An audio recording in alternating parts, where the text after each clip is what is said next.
Good afternoon and welcome to the Gain Line. I'm joined by Simon Thomas and Ben James today.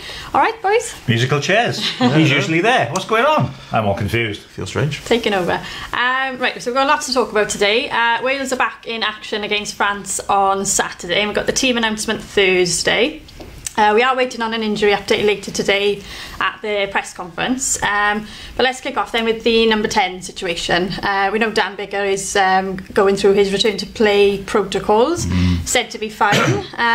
What do you expect to happen there? Well, the suggestion is that he's training, as we speak, or has trained this morning, which is great news because, as everyone will recall, he came off against Ireland, seemed a bit confused as to why he was coming off, but went through the process, which is the right thing to do. HIA was failed. He therefore missed the rest of the game. He's had a couple of concussions previously in the World Cup quite recently, so obviously a concern. But great news that he seems to be making good progress. And it's very topical because the fly half has been a big issue. Obviously everyone knows that Gareth Anscombe is out, Rhys Patchell is out, Owen Williams is out for the rest of the championship. So the resources have been stretched a little. And that's created the story of the weekend with Rhys Priestland's name coming back into the equation, which is an interesting one. Now Rhys is a fine player, but he's ineligible under the current rules. He has 50 caps, so he's short of the 60 threshold. The suggestion has been that there may be some bid by the Wales management to go to the powers that be of Welsh Rugby, which would be the Professional Rugby Board, and see if they can get special agreement to waive the eligibility issue because of exceptional circumstances. Now nothing's been confirmed on that front. No, it shouldn't be on the agenda. As someone said to me, never believe what you read in the papers. But anyway, I think it's of a nature now. It's Monday, or Tuesday rather, the game's on Saturday, so you can't really see it happening. I've made my views clear.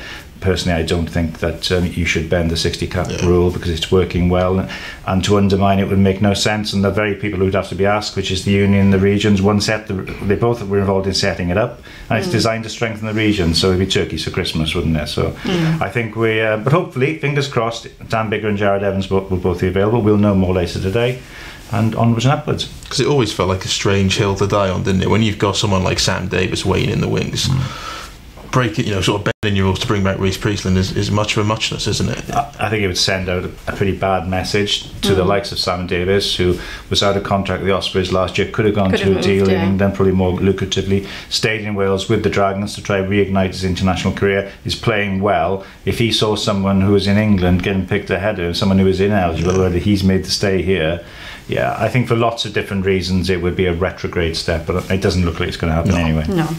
Okay, moving on then. What changes, if any, would you make to face France on Saturday? Knowing that Sean Edwards is obviously with France now, he's got a lot of inside knowledge on Wales' tactics and things like that. I don't think you worry too much about what Sean Edwards is going to do. I think we know what he's going to do. Conversely, we know he's going to be aggressive in defence. He's going to focus on line speed, and I think Wales showed some sort of signs in Ireland that they can counter that if they don't make as many handling errors as they did. It was unacceptable, as Wayne Pivac said. But in terms of personnel, I don't see there being many major changes. We'll expect Dan Biggar to start. I'd expect George North to carry on the wing. I know he's been under a lot of criticism early in this tournament, but I don't see Wayne Pivac sort of throwing him out just yet. Nick Tompkins, I think, will get a second chance.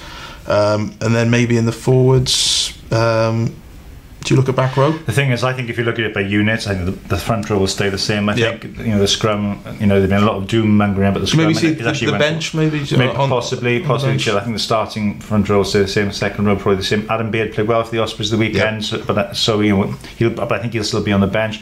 Back row is a really interesting one for me. Because I think the general common consensus, there was a bit of an issue against Ireland in terms of the speed of the ball that was being delivered with the clearing out. As I've said many times ad nauseum, and the other man we really missed there is Josh Navidi. But Ross Moriarty's been in good form, and make a bit of an impact. Does he potentially come into the starting line? Could you have a reshuffle there? People Tupi Faletau has a limited game time. Aaron Wainwright, very good against Italy, perhaps not so imposing against Ireland. That's what the selectors are there for, really, isn't it? I mean, Tiprick's the one who's absolutely nailed on. He's probably been arguably our best player in the championship so far. So a big debate in the back row. And the centre is interesting because, if Owen Watkin had been fit at the start of this championship, he probably would have started the first game against Italy. Now, in his absence and other people's absence, Nick Tompkins has come from nowhere in terms of our expectation.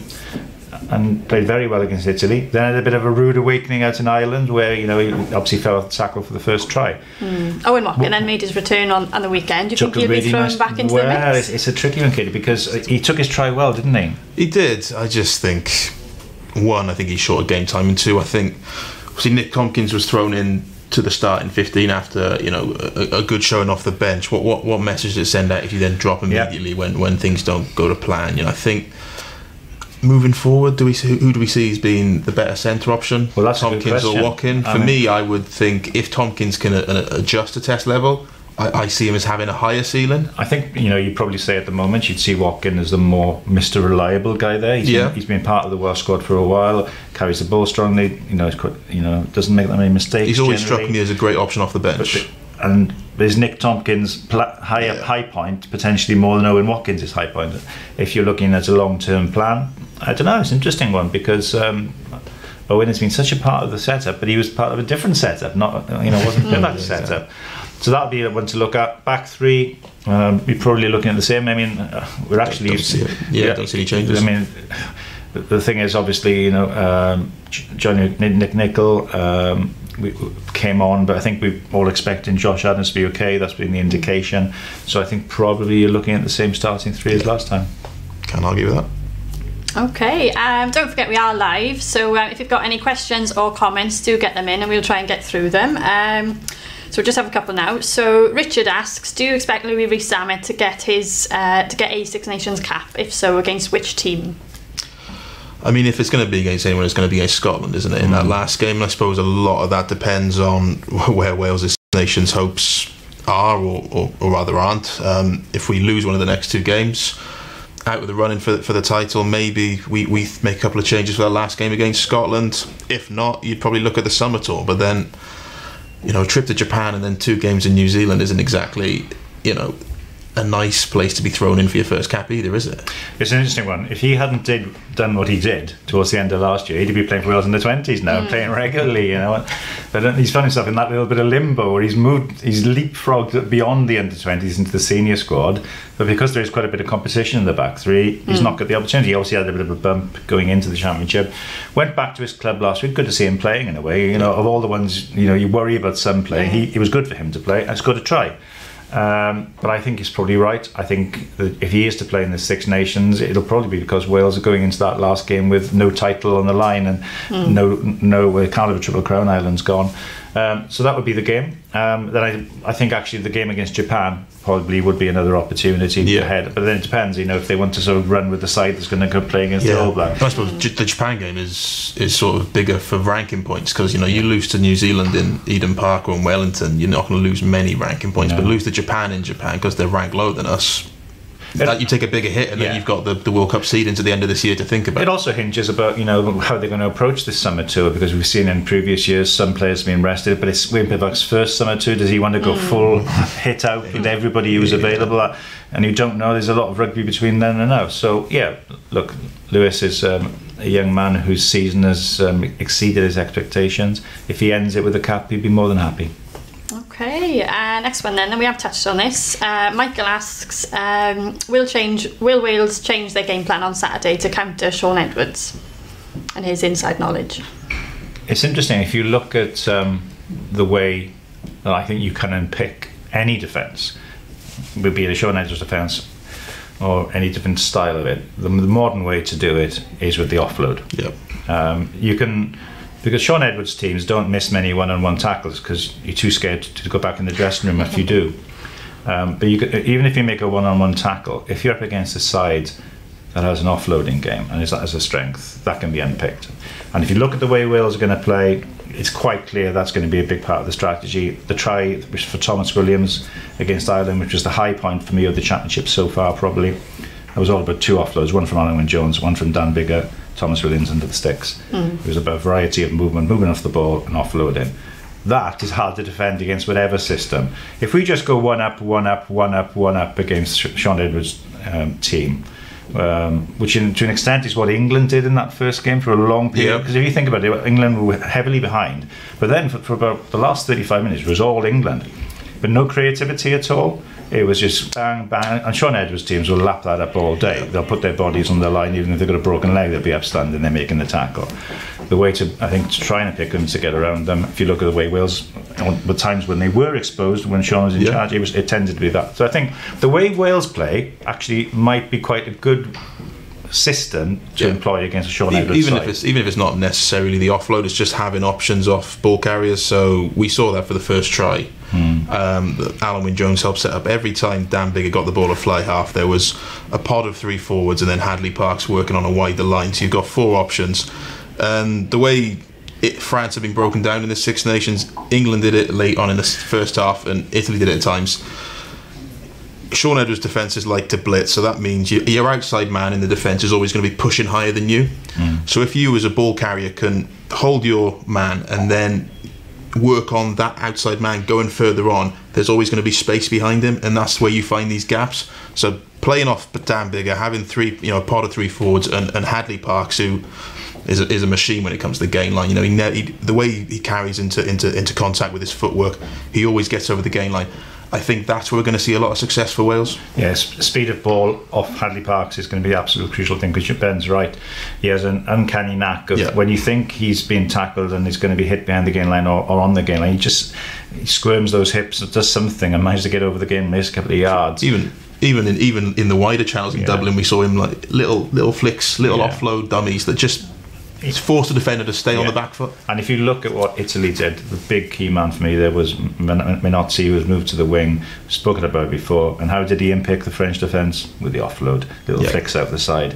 So Pivac talked in Dublin after the match. A frustrated Pivac talked about skill execution. Skill execution is going to be key on Saturday. Okay, we just got some breaking news coming in now. So Wasps have just confirmed that Dai Young has left the club.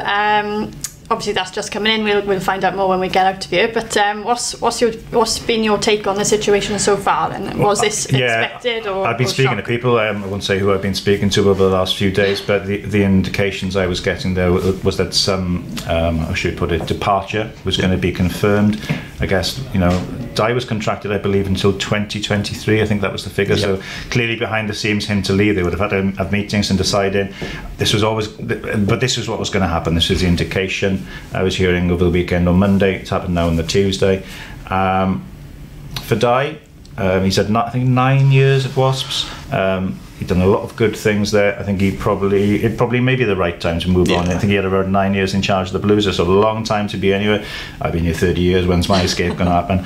But the thing with Dai, I don't think he'll be short of opportunities and short of job offers. Both jobs he's had at Cardiff Blues and Wasps, he's taken them on in difficult times, rebuilt them, built them into really strong sides, hugely experienced, a real rugby man, and of course there are potential opportunities in Wales. So watch this space.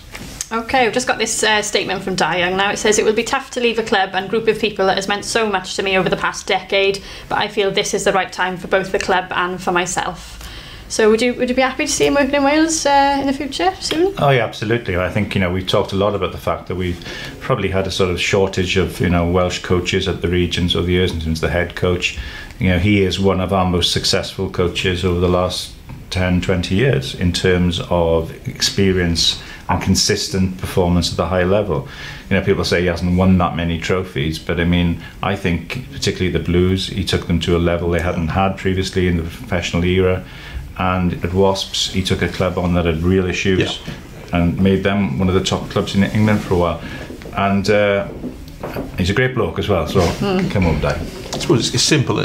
When the big job comes around, the Wales job, he's always the first Welshman to be mentioned. So it's a no-brainer whether we'd want him back in Wales or not. Yeah, come home. Okay, now we know a lot of rugby clubs across Wales now have been affected by Storm Dennis with the torrential rain and flooding that has brought over the weekend. Here's a clip just to show what some rugby clubs are dealing with.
Okay, so there's some awful scenes there. It'll be taking a lot of time for clubs to recover. Not the scenes anyone wants to be looking at, really, is it? No, I was speaking to got a few friends at Wasps, and they were sending me through the pictures yesterday, and I was chatting to them about it, and it's just horrendous scenes, and they're not alone. Cross Keys, we've seen the pictures from there. Rumney, I mean, it looks like a boating lake, doesn't it? You know, and Rumney's always got flooding issues because of the way it is next to the Rumney River, but you know, I've not seen scenes like this before, and it's certainly not since the barrage came in Cardiff. I think extraordinary, really, and just shows the power of nature. And the worrying thing is, you look at the weather forecast for the rest of this week. Wednesday going into Thursday, I think we've got another yellow warning, potential risk of flooding, heavy rain. You may not get up to the kingdom of Bilth-Wells with the way things are. No, I might not. That was the plan, to head up to Bilth-Wells tomorrow. I see there's a few jet skis going around Bilth. Yeah, even Bilth, you know, the rugby club there, you know, the pitch is right on the River Wye, so it always floods. But what was shocking was seeing that the other side of the Wye and all the petrol garages on the Llanelwedd side, and even the Royal Welsh Showground are flooded, which, you know, never see that. So yes, it's quite shocking. I mean, in all seriousness, you know, it does raise a big question about what can be done. We hear that some clubs have obviously got insurance issues as well. Now, the Welsh Rugby Union, they've not said an awful lot about it at the moment. They've kind of said they're looking into the situation. They had a meeting yesterday, I believe, probably another meeting today. There's going to be a lot of clubs potentially in need of aid. So, yeah, it's a big one for the WI to decide what they're going to do here. Yeah, we know they're having another meeting today.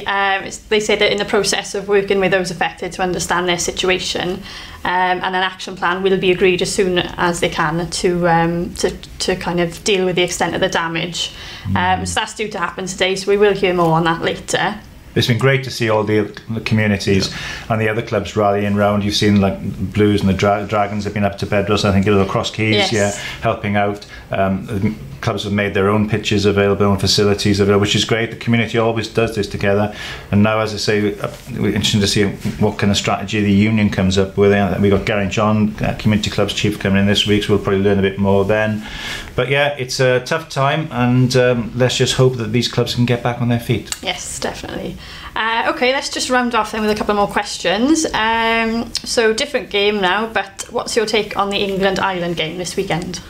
It's going to be an interesting one, isn't it? Obviously, Ireland still on for the Grand Slam, 2 from 2.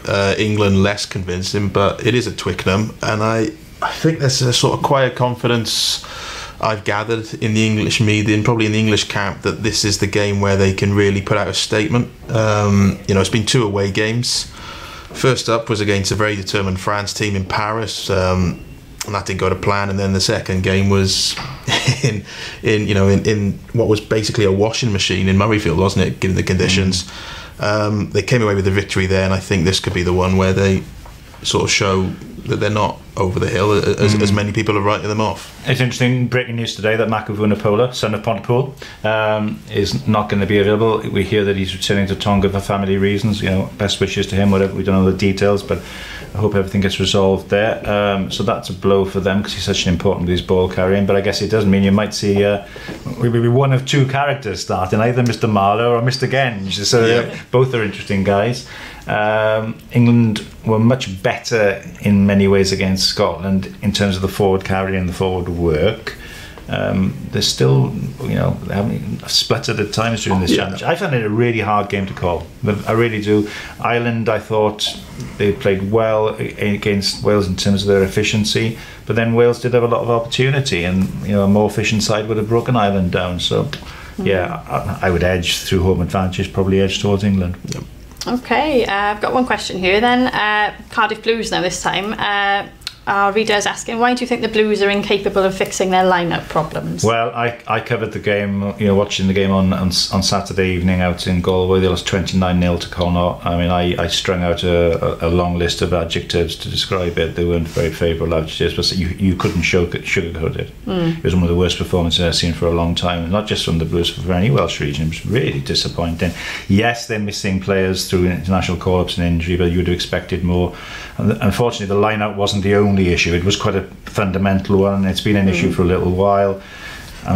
Why isn't it working? I mean, you'd really have to sort of put the coaches in front of us now and ask them that question. It just is misfiring. It wasn't just that. It was like the basic handling. The ball retention was awful, both in contact and in the loose. The kicking game was poor. The attacking game was inept.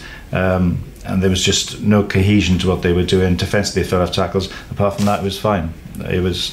I'm sorry. It was, apart from all that. Yeah, it was a dark night in Galway, and yeah, tough one for John Mulvihill now to really try and get them back on track, because they got Benetton on Sunday, and they've got problems to resolve.